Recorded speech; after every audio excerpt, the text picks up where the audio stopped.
You are listening to the Spiritual Warrior Coach with Barbara Savin, the podcast for discovering how powerful your wisdom, compassion, and courage is.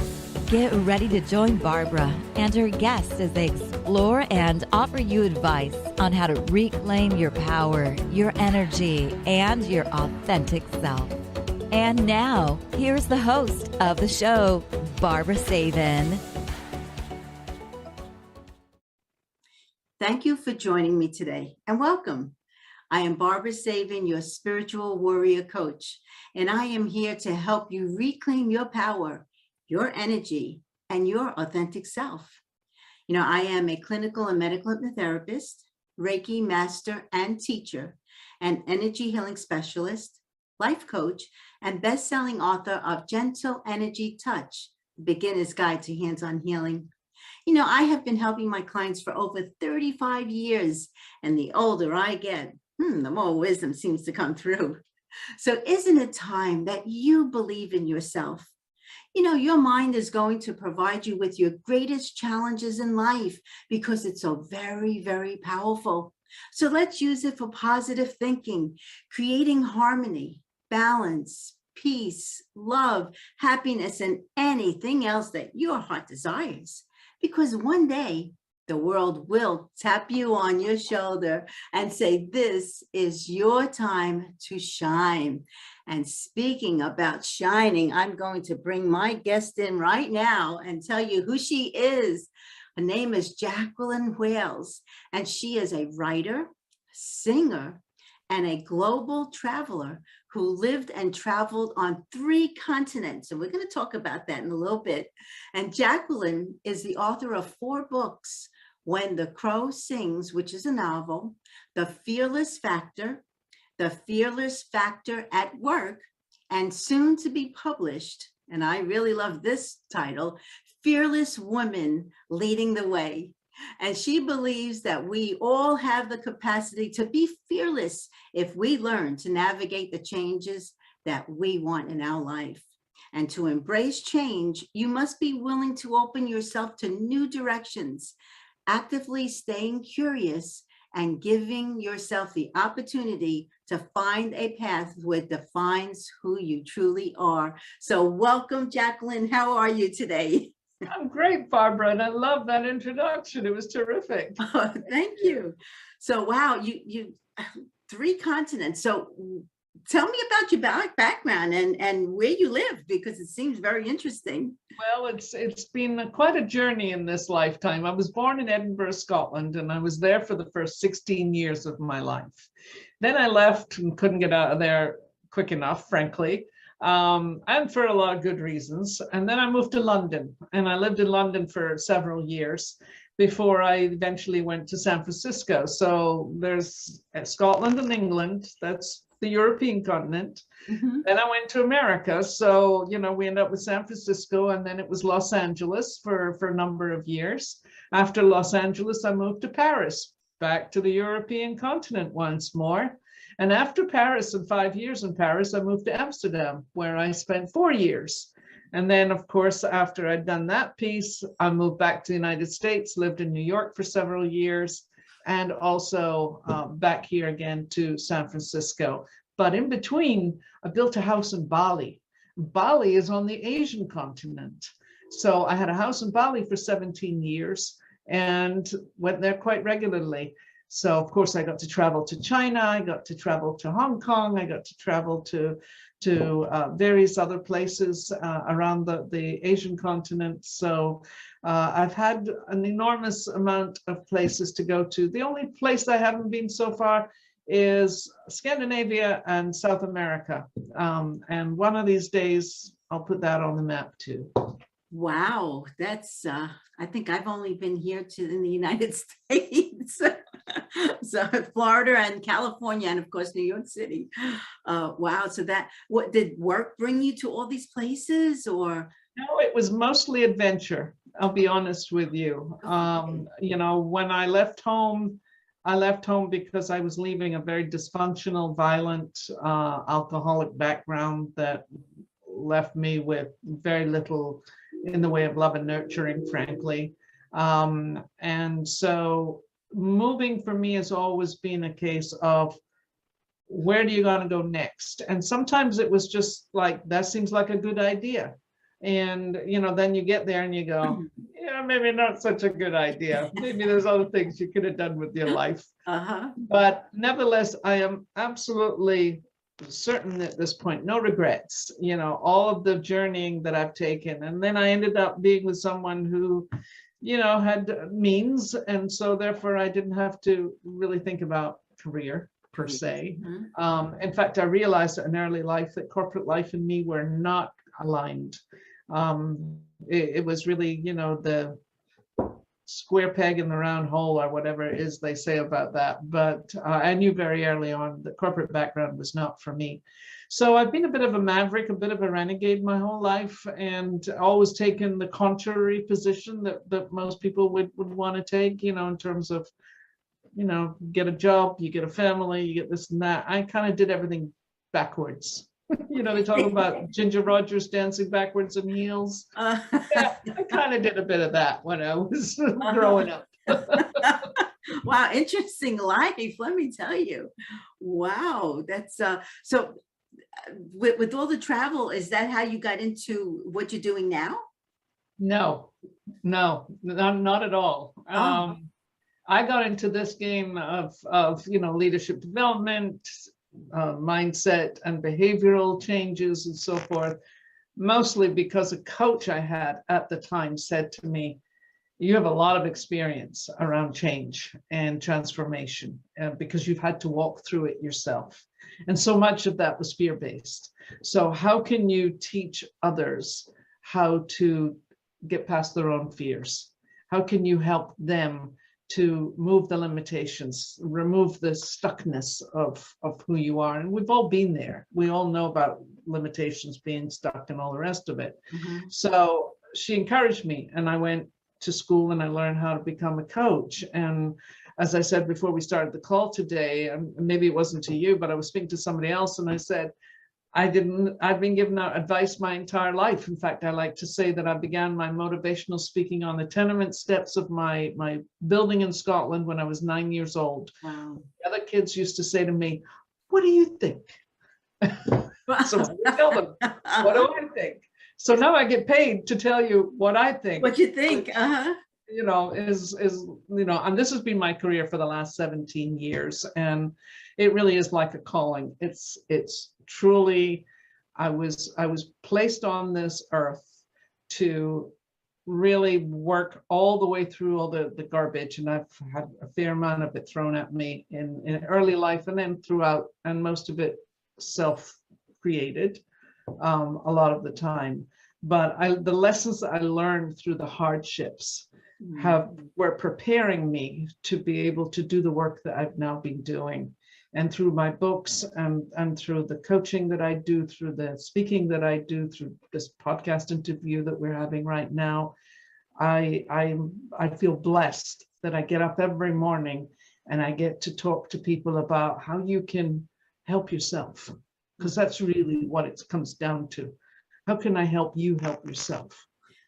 Because we all have the right ingredients inside of us. We just have to understand what it is that's going on upstairs that is creating the problem. Because when I talk about fear, and I'm passionate about talking about fear, it's really an emotion. And like, sadness and happiness and grief and all the rest of it, you work your way through it, sit in it forever. But too many people do. And they limit their opportunities and they limit their potential. And they don't come out and shine in the world, as you say, and it's this deep heart connection, because our brains will create all kinds of stories, and fear is a story. It's a story we tell ourselves. I call it false evidence appearing real. Yeah. And then there's another one that's about everything and run, and I think that's the other side of it as well.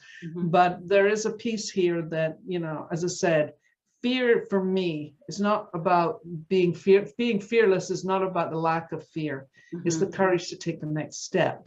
But more importantly, fear matters to our success. And if you think about that for a moment, fear matters to your success. Where are you uncomfortable? Where do you feel like you're being pushed to do something that you're not used to doing? And you have all kinds of, can I do this? Am I capable? Am I really going to be able to step this up? That's your fear speaking. And so when we see fear as a driver, then it's important to our success because it will continue to stretch you.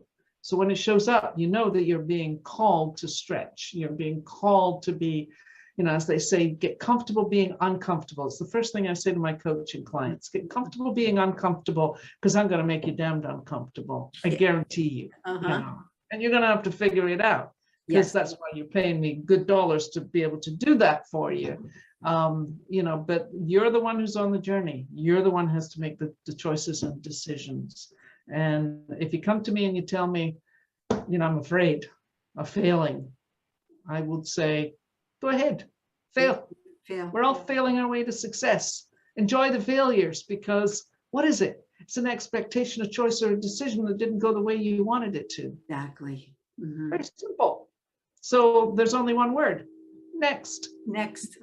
Well, I was so fearful myself of doing a podcast. I've been wanting to do it for 3 years, but this, right away I would say, oh, well, what happens if I don't forget something, or what happens if I can't think of anything to say, or I don't like the way I look, or whatever it may be. And then I had a coach who taught me how to do all this. And she said, you have nothing to be afraid, but you're the only one holding you back.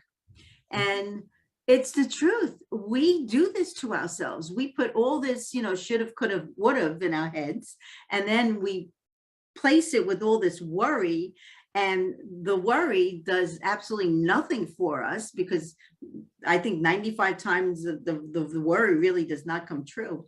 And then we never get to our next step. And I had made a promise to myself. I said, by the time because I just turned 73. So I said, by the time you are 73, you are going to have a whole bunch of podcasts on YouTube. And I kept my promise to myself and let go of the fear. And when I did the first podcast, I said to myself, Barbara, you had nothing to be afraid of. Yeah. And it holds us back. Yeah. There's no question. I mean, I look at my own life, people would come to me and they'd go, why are you playing so small? And I would go, but I'm not playing small. I mean, I'm doing all the things that I'm supposed to be doing and And it was like, yeah, but you have a really big personality and I'm seeing a very small person that's kind of, doing this, that, and the next thing. So what about taking it out and knocking it out the ballpark? Terrified.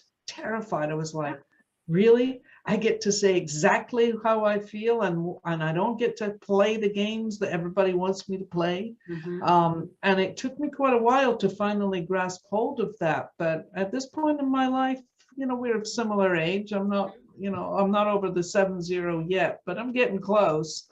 But the point being is, at this point in my life, I ain't got nothing to lose. I'm going to tell you exactly how I think, and I'm going to tell you exactly how I feel life should, is running and could be running better. You can like it or lump it, frankly. And my mother used to say that to me, like it or lump it. My mother too. Well, there we go. But it's a choice.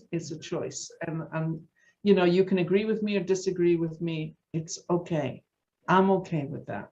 I'm not here to please everybody. I used to be a people pleaser, but no more, because it definitely doesn't do anything for me if I'm too busy worrying about what other people are thinking or what other people are doing, or if they like me or don't like me, and I deal with this with my clients all the time. When I look at their behavioral scores and I see high approval, well, there's somebody who just wants to make you happy, who just wants to make sure that you're okay, because if you're okay, I'm okay. Well, and the thing is, it's not a great way to live your life. Well, that's in you, and it's so important to be our authentic selves and not let all this outside interference rule us, because I think that's what happens.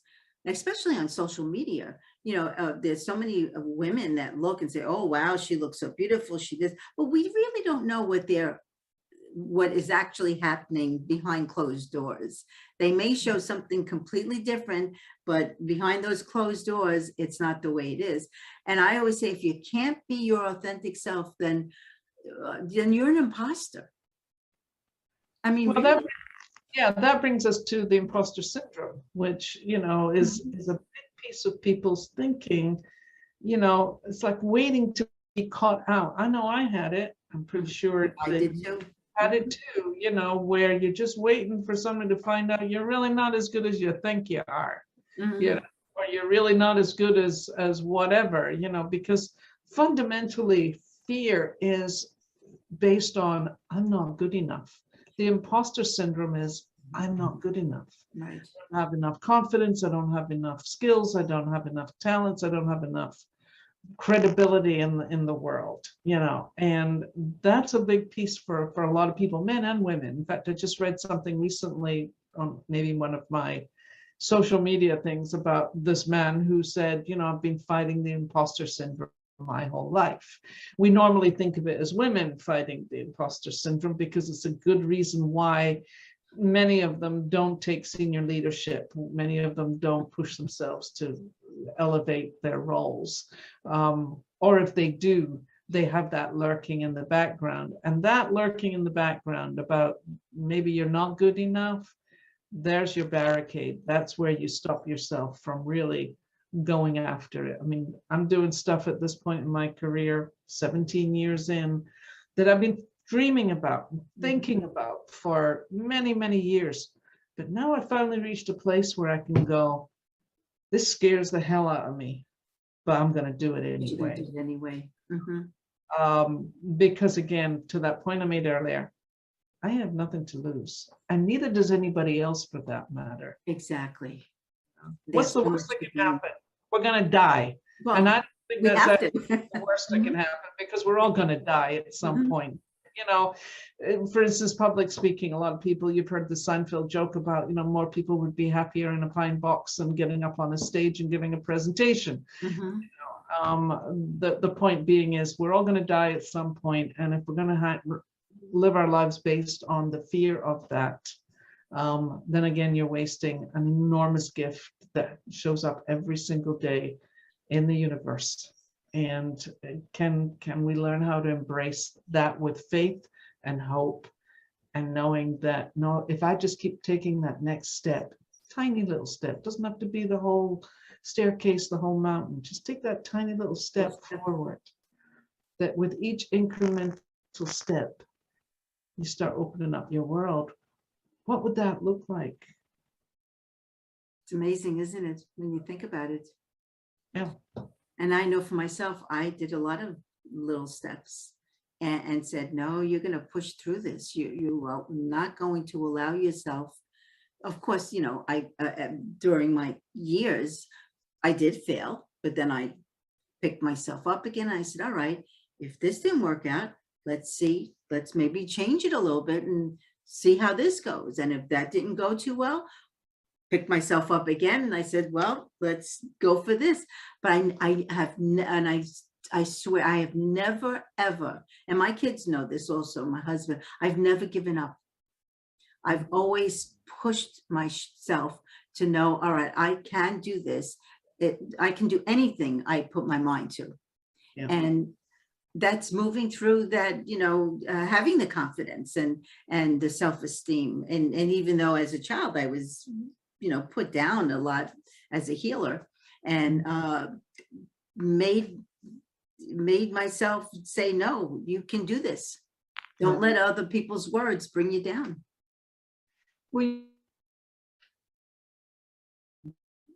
I think you just froze. I just froze? Oh, yeah, okay, you're back. Okay. I know you froze. I've had clients say to me, I worry about what other people are thinking. And here's my advice on that. What other people are thinking is none of your business. Who cares? Mm-hmm. And it's not even so much about who cares. It's simply about it's none of your business. Mm-hmm. Because cannot get inside somebody's head. Right. And I know the assumptions, and I do them too, even with my husband today. And we've been married for, been together for 42 years. I still have the assumptions about what he's thinking, and I'll go for it. And he goes, no, that's not what's going on here. But I've got a whole story, and I like to say we're all master storytellers. We want to put labels on things. We want to create compartments so that we feel safe. And that's really the big piece of this. And none of us are immune to it. So checking your assumptions is always a good idea. Well, yeah, I was born and raised in Coney Island. And when we moved here 17 years ago, and we left back east because of, the energy was very heavy, and I was extremely grateful. I volunteered a lot back east because my son and my husband came home after that whole 9/11 situation, and so I volunteered at the home port, and then it got very heavy, and I said to my husband, I think you should retire and let's move to California where my daughter lived. And when we moved here, we lived in Westlake, and I saw a huge sign that they were building a Four Seasons hotel with a wellness institute within the hotel, and they were looking for people. They were looking for, a hypnotherapist, and I put in my resume, and some of my friends back east said, "Oh, you're to Brooklyn. You'll never get it. What, are you kidding me? They want someone that is worldly and a little more high class," they said. And I just let it go, went for the interview. He interviewed 130 people, and I was the one that got the job. And I had the confidence and ability, and I even said to him after my interview, I said, Dr. Tan, you should hire me. And he looked at me and he said, well, why would I hire you? I said, because I will always come from love and giving and hope and faith and trust and everything that people need to feel. And he had mentioned to me that I was his first choice, but he wouldn't know where it would go. And I said to him, just do me a favor, that when you make your decision, whether it is or not, I had no expectations, by the way, just call me so that I know. And he said, okay. 3 weeks later, went by, and he had like 30 more people to interview. And I think I was like the 100th person, which I couldn't understand why they couldn't find anybody. He calls and he says, I know I told you you were number one, and I don't know how to tell you this. And then he hesitated. And then he said, so can you start tomorrow?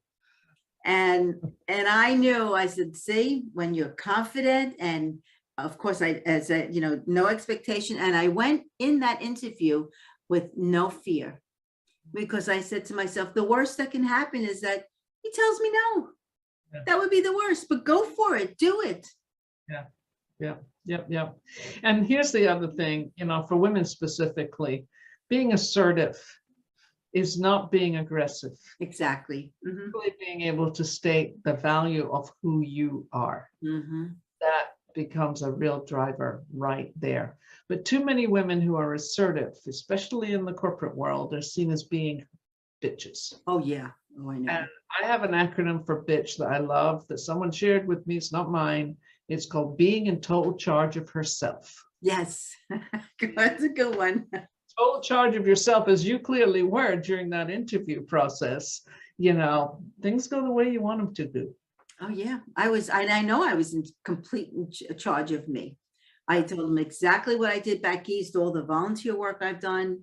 And at the time I was writing a book, and I even had showed him, what I had written so far. And then, lo and behold, a few years later, my book was actually published. It was picked up by a publisher. And I just went for it. I said, nothing to lose but the word no. And I look at the word no as a whole sentence, because there's nothing really after it. And it's fine. If it's no, it's no. If it's yes, it's yes. That was the start of a conversation. That's the way I have to look at it. Yeah. Okay, so tell me more about Why? Well, yeah, that's why I do say that. What about that no is something I should know? Yeah, exactly. I know, right? But yeah, I've always been myself Yeah. and always in control of me. And Well, even when I did work in corporate, I was always in control of me. Oscar Wilde said, "Be yourself, everyone else is taken." Yes, exactly. Yeah, One of my because favorite quotes, "Be yourself, uh, everyone else is taken." And, you know, there we go. well, the way I look at it, it's there's only one, one Jacqueline, one Barbara. We may have other people that are named the same names, but there's only one of us.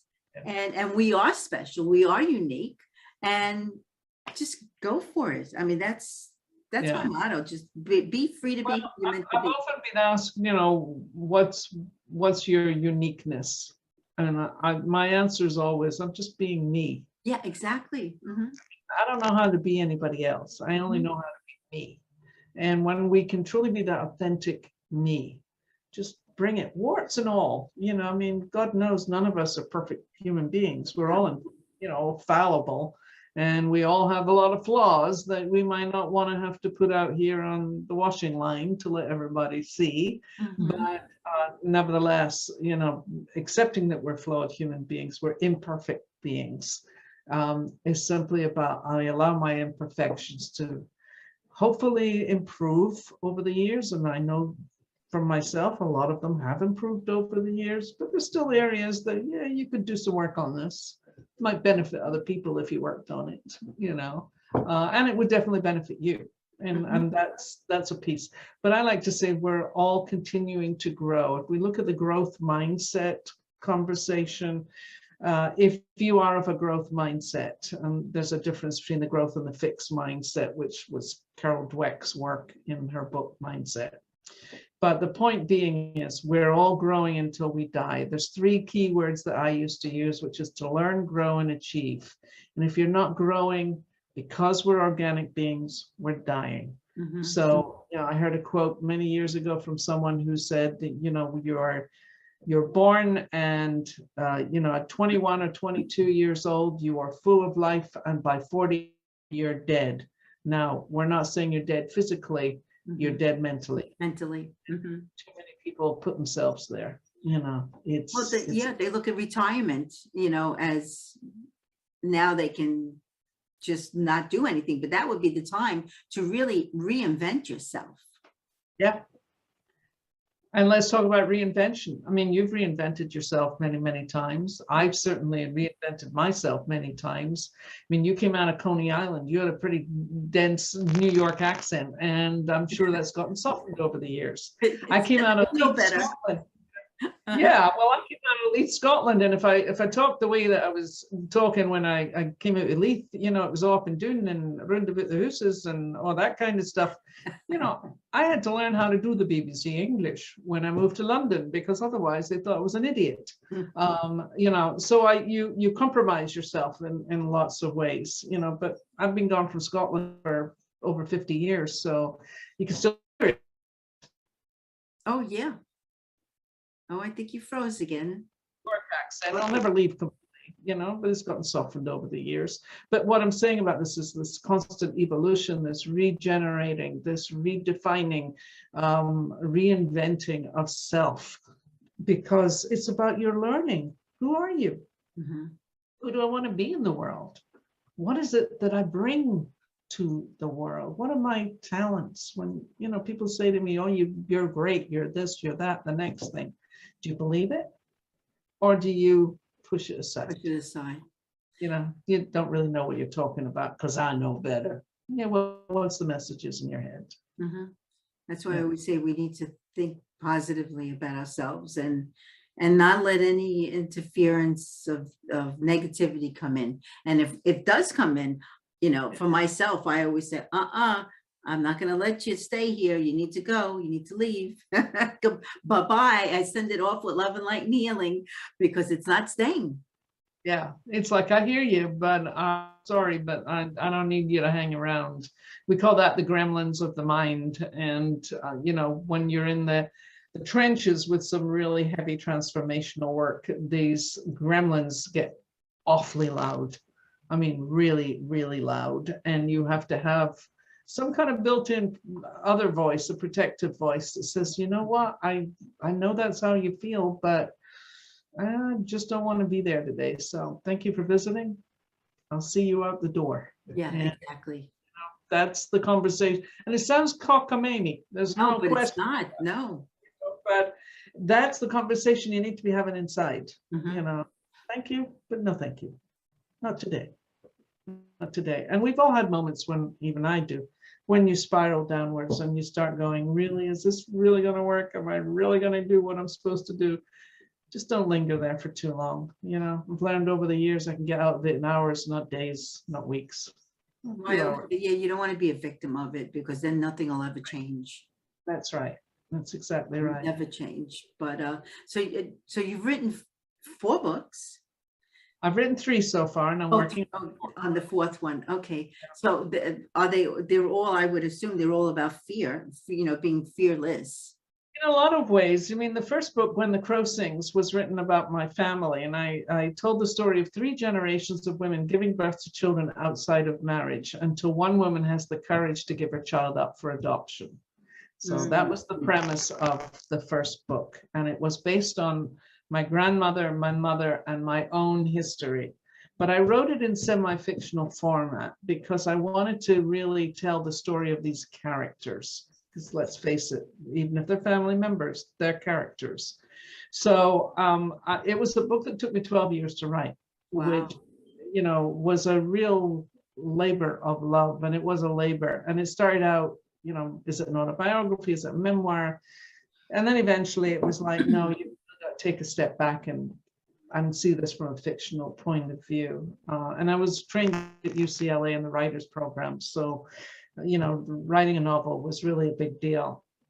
So anyways, I do tell the story of my grandmother. Most of it is fiction. I had to make up her background, but some of it is based on fact.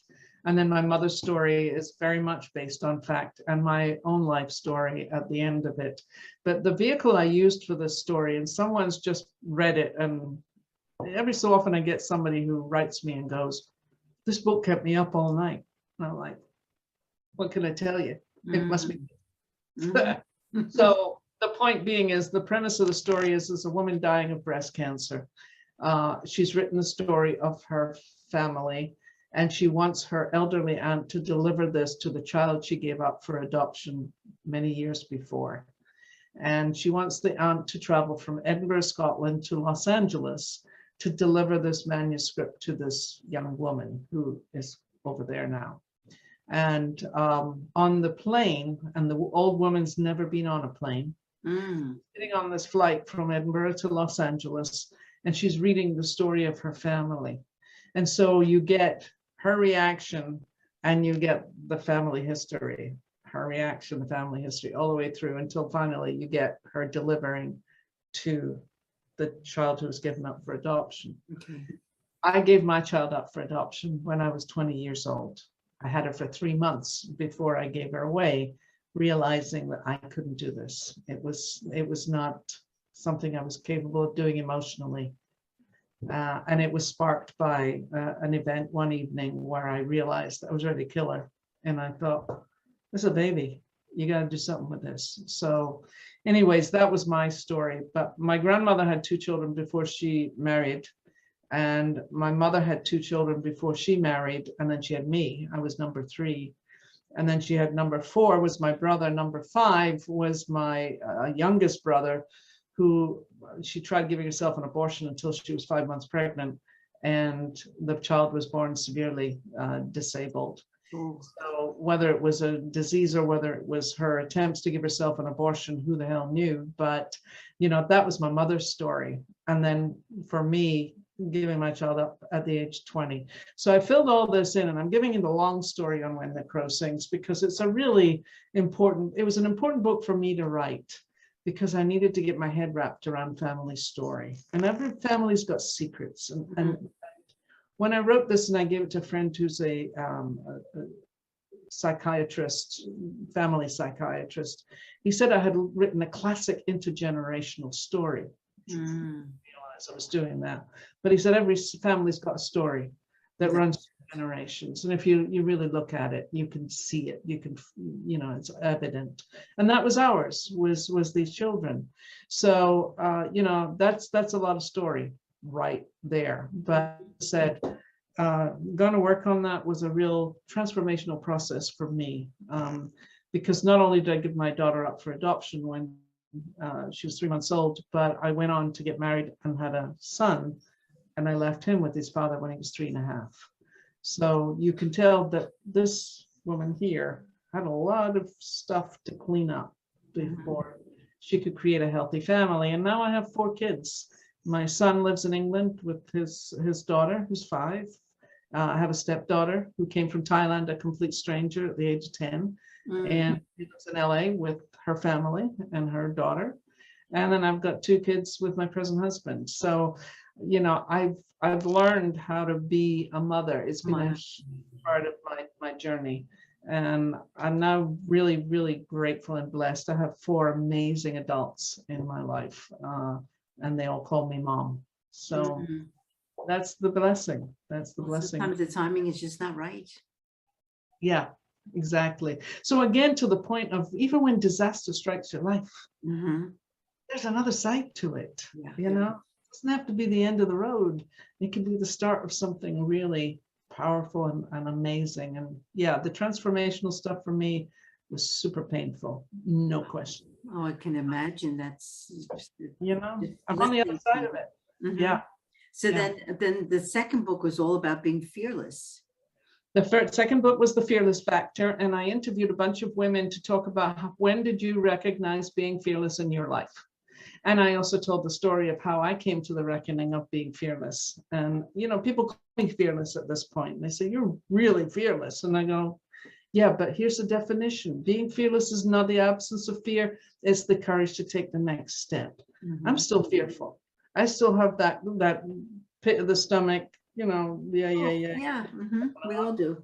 But the point being is I know how to move beyond it at this point. So, this Fearless Factor was really as a piece to help motivate. All my books have a list of questions at the end of every chapter.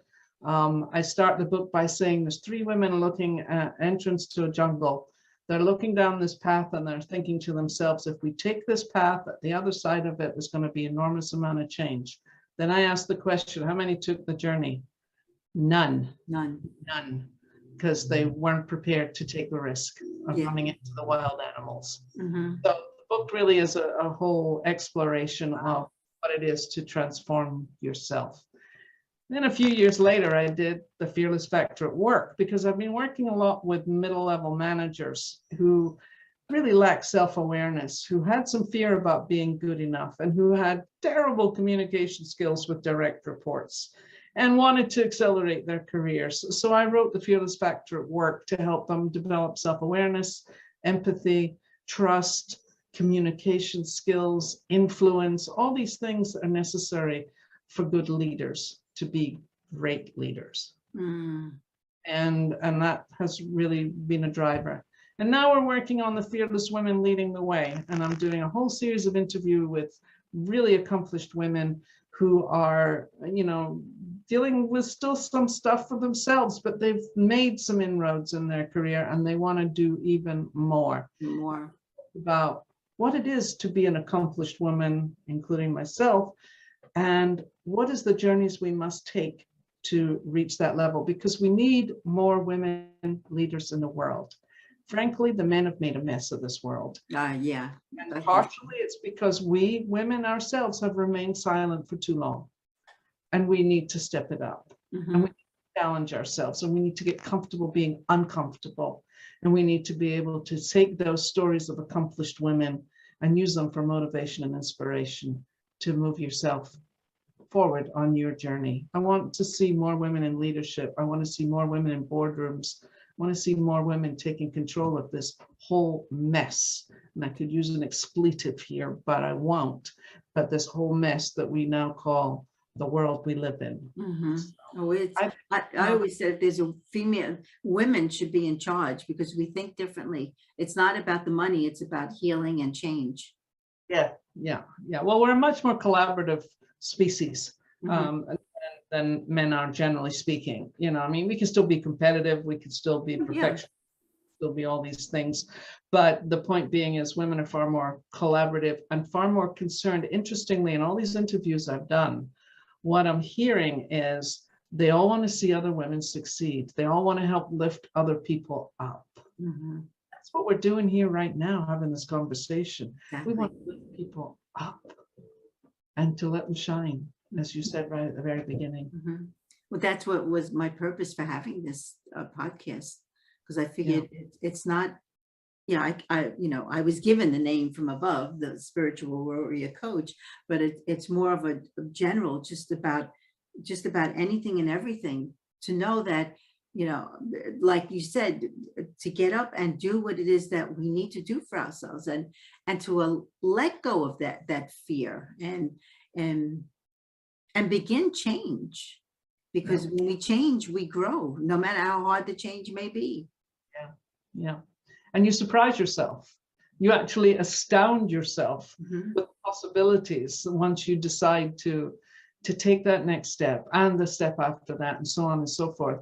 Because, I think the idea of astounding, and I use that word deliberately, astounding yourself, is like, whoa. Who are you? Who are you? Exactly. Who really are you? It's like, they used to say to me when I was growing up, who do you think you are? And I like to say, well, how about we reframe that to, who do you think you are? Mm-hmm. Then that becomes an internal question about, who do I think I am? Mm-hmm. And that's so important. I feel a lot of people, again, listen to other people's words. Yeah. And it prevents them from being, again, authentic.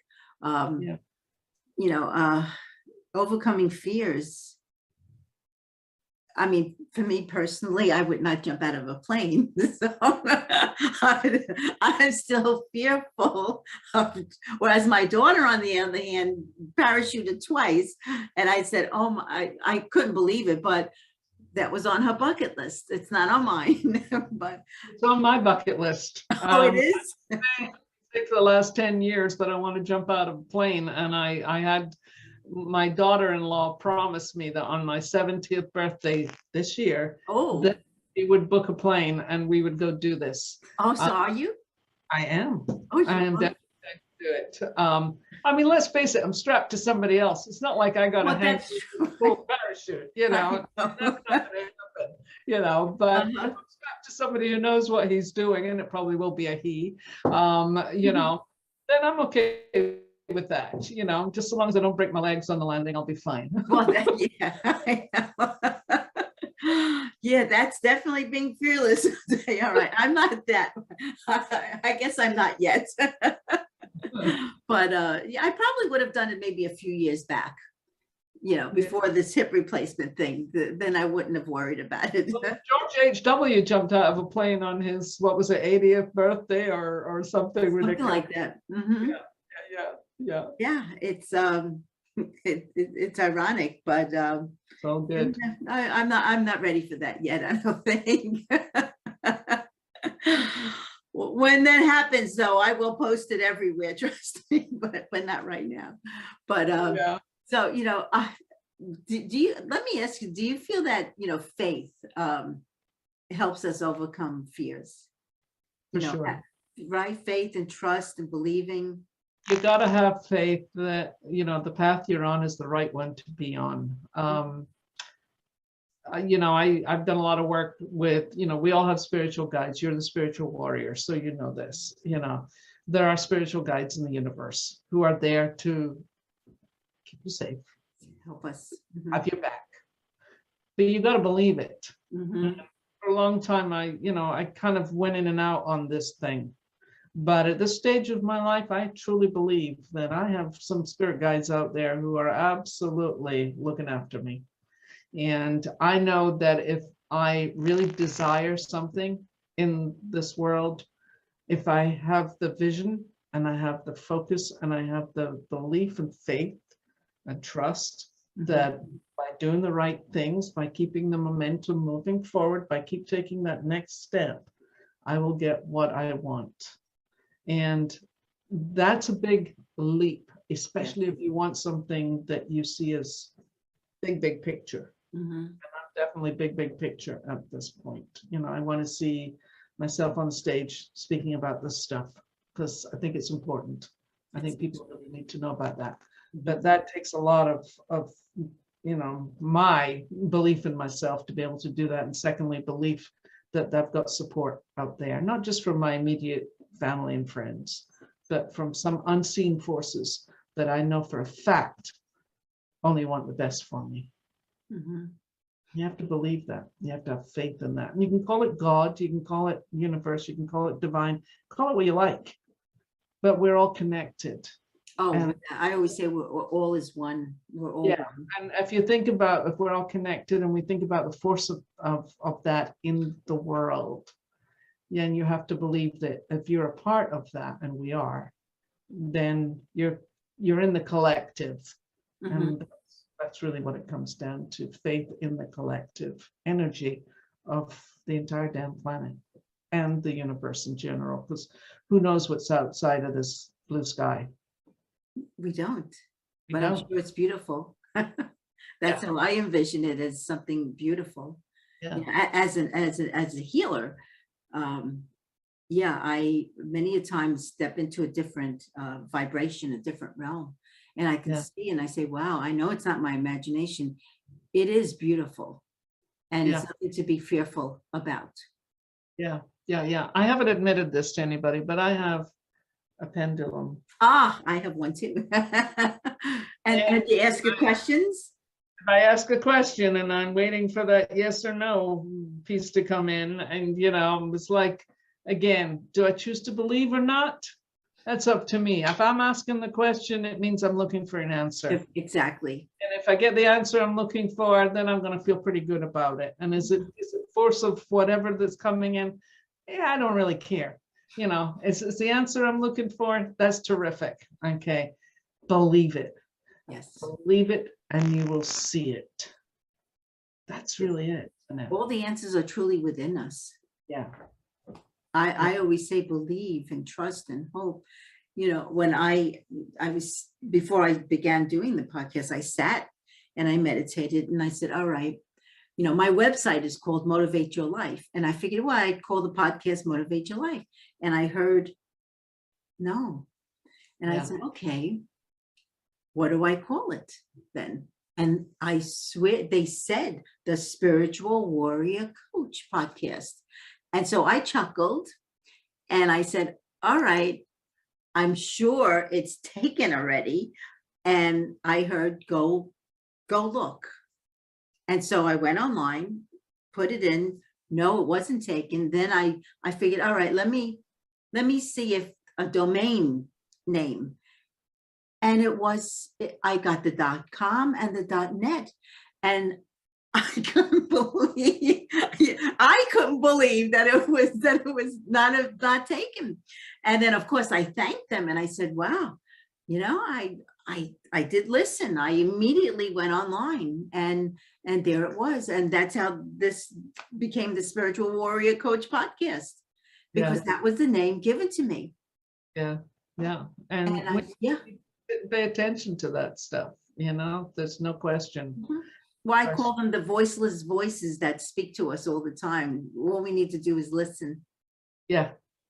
And the listening part is hard, for whether it's on this plane or that plane. Listening is hard. Yeah. So when do you think your fourth book, right? Your fourth book is coming out. I'm looking at next summer. And meanwhile, I'm doing my interviews and I'm doing a whole video series that I call Vital Conversations with Fearless Women. It's not a podcast, but at some point I might end up doing a podcast. I like the title of Vital Conversations with Fearless Women. So that's pretty much what I'm doing. The book should be coming out next summer. And there's more fearless books in the pipeline. I'm pretty sure of it. Oh, I'm sure there's probably a lot more. And you do workshops, right? And you see clients privately? I do, executive coaching as well as workshops from time to time. I have some online programs on my website at JacquelineWales.com, and they're definitely easy, and they give you an opportunity to self-reflect, and there's some quizzes and challenges involved as well, so they're fairly interactive. And if you go to my courses page, you can go check it out, and I would actually encourage you to take one of them for free using the code JW21. Any of those singular courses, not the multiples, but the singular courses, use the code JW21 and you get it for free. Oh, I will make sure that we write that down. So, wow, thank you. Boy, this is, I love being fearless. I love being the spiritual warrior coach. All because I listened. And it's all about taking that leap. Yes. Yeah, very definitely. Yeah. So, wow, I thank you so much for being, a guest today. I'm so happy I found you.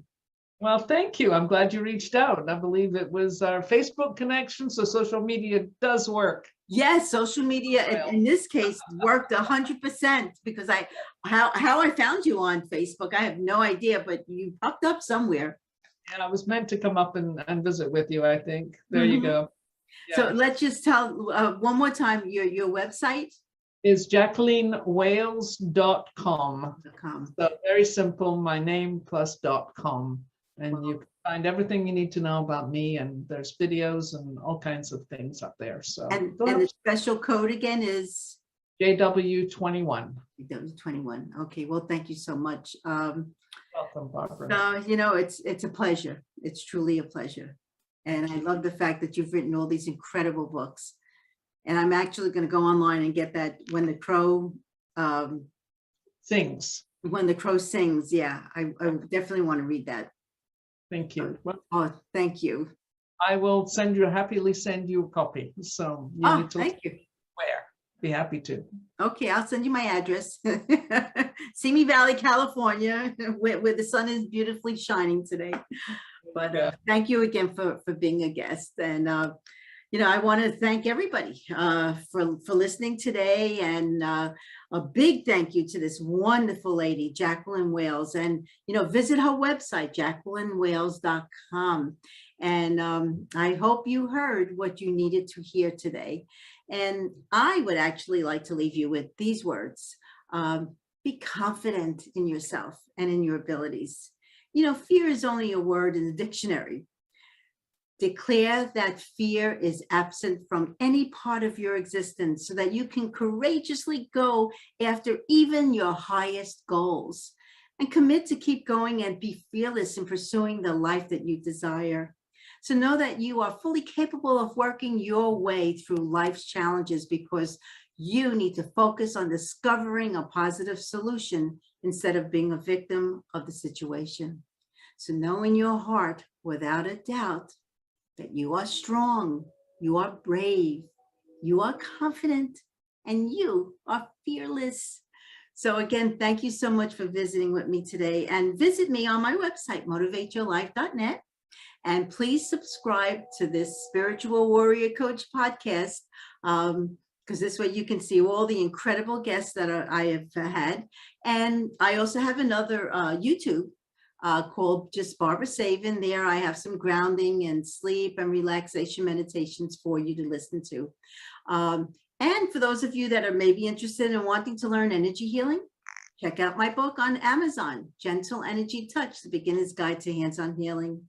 So again, thank you so much for listening, and have a beautiful week filled with love and with light. Love, Barbara.